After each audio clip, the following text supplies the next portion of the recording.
This pig sacrifice is probably one of the last the Indigenous Benung community will ever make on their traditional land here on a tributary of the Mekong River. Rising waters swelling behind the gates of a 400 megawatt hydropower dam will soon swallow Cabal Ramius and its ancestral spirits for good.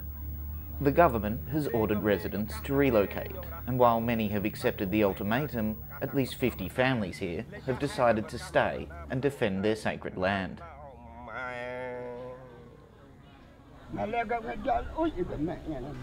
If they don't respond, we still keep to fight, demand them to respond to what they violate and destroy our land, our life, our property, everything. Lorang is an ardent defender of his people's fast-vanishing identity, which is being crushed as mainstream society encroaches further and further into their lands. For these activists, relocation equals the death knell for the Benung's unique way of living off the land. They're urging their Benung brothers and sisters to resist at all costs.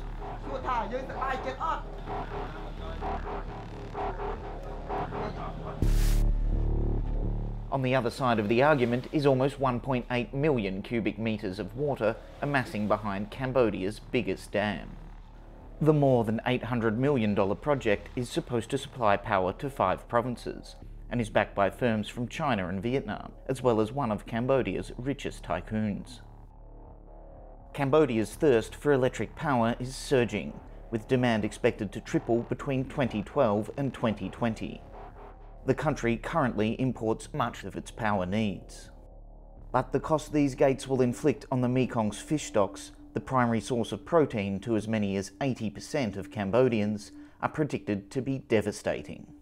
Combine this with the displacement of an estimated 4,000 families from a 335 square kilometre inundation zone, and it's easy to see why activists, villagers and conservation groups are asking development for whom.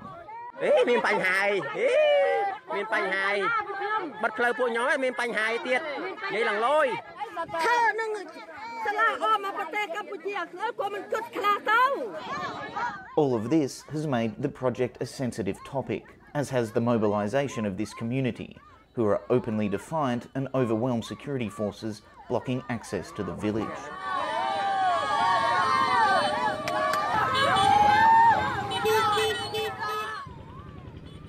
It's about a 2-hour, extremely bumpy ride through jungle to reach the village from the main road.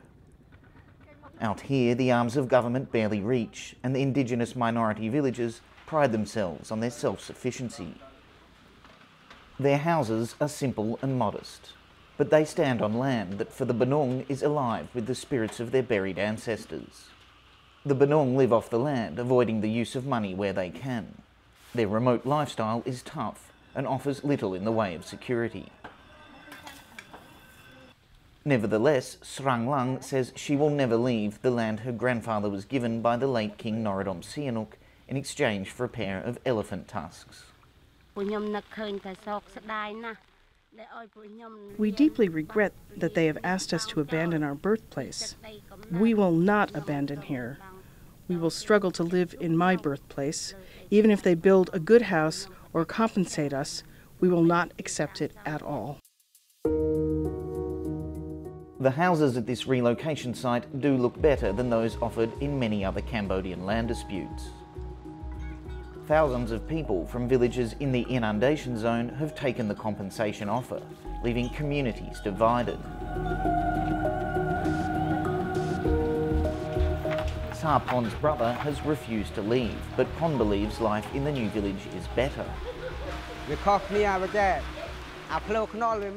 It's different because it has a highway, an ASEAN highway. Before I could not transport any goods. Now I can. The truck can get into our home to transport goods.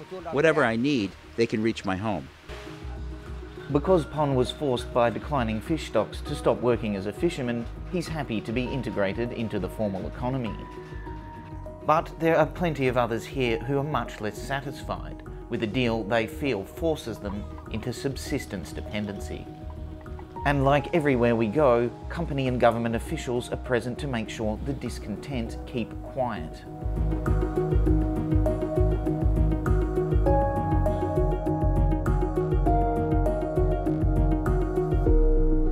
The serious environmental impacts and large-scale displacement resulting from the dam could be argued to be necessary costs for supplying desperately needed power into the Cambodian grid while bringing economic opportunities to impoverished communities. But as is increasingly the case in Cambodia, that's a debate the government simply does not want the public to have. David Boyle for VOA News in Stung Treng Province, Cambodia.